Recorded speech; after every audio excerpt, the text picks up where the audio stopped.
শ্রীশান্ত রায় নামে বুয়েটের এক শিক্ষার্থীর বিরুদ্ধে ধর্ষণ ও নারী হেনস্থার অভিযোগে শাস্তির দাবিতে গতকাল মধ্যরাতে উত্তাল হয়ে ওঠে বিশ্ববিদ্যালয়টির ক্যাম্পাস। রাতেই বিশ্ববিদ্যালয় প্রশাসনের পক্ষ থেকে দায়ের করা মামলায় ওই শিক্ষার্থীকে গ্রেপ্তার করেছে চকবাজার থানা পুলিশ। তিনি বুয়েটের ট্রিপলি 21 ব্যাচ এবং আহসানুল্লাহ হলের আবাসিক শিক্ষার্থী। সম্প্রতি সামাজিক যোগাযোগ মাধ্যম রেডডিটে অজ্ঞাত পরিচয়ে নারীদের সম্পর্কে অশালীন, অবমাননাকর এবং যৌন হয়রানিমূলক মন্তব্য করেন তিনি। এছাড়া সামাজিক যোগাযোগ মাধ্যমে ধর্ষণের বিষয়টি স্বীকারও করেছেন বলে জানান শিক্ষার্থীরা। গতরাত 12টার দিকে বিশ্ববিদ্যালয়ের সাধারণ শিক্ষার্থীরা অভিযুক্ত ওই শিক্ষার্থীর ছাত্রত্ব বাতিল এবং ধর্ষণ মামলায় গ্রেফতার করার দাবিতে বুয়েট কেন্দ্রীয় খেলার মাঠ সংলগ্ন ডিএসডব্লিউ ভবনের সামনে জড়ো হন।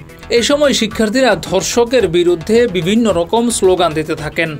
পরে শিক্ষার্থীদের দাবির মুখে ছাত্র কল্যাণ পরিদপ্তরের পরিচালক অধ্যাপক ডক্টর AKM মাসুদ লিখিত বিজ্ঞপ্তিতে শ্রীশান্ত রায়কে সাময়িক বহিষ্কার করা হয়।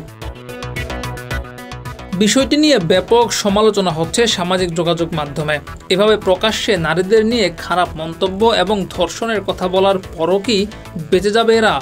সচেতন মানুষরা বলছেন, অতীতেও অনেকেই এই ধরনের মন্তব্য করেছে এবং ধরাছোঁয়ার বাইরে ছিল তারা। শাস্তি না দেওয়ার জন্যই এগুলো ঘটছে এবং দিন দিন বেড়েই যাচ্ছে।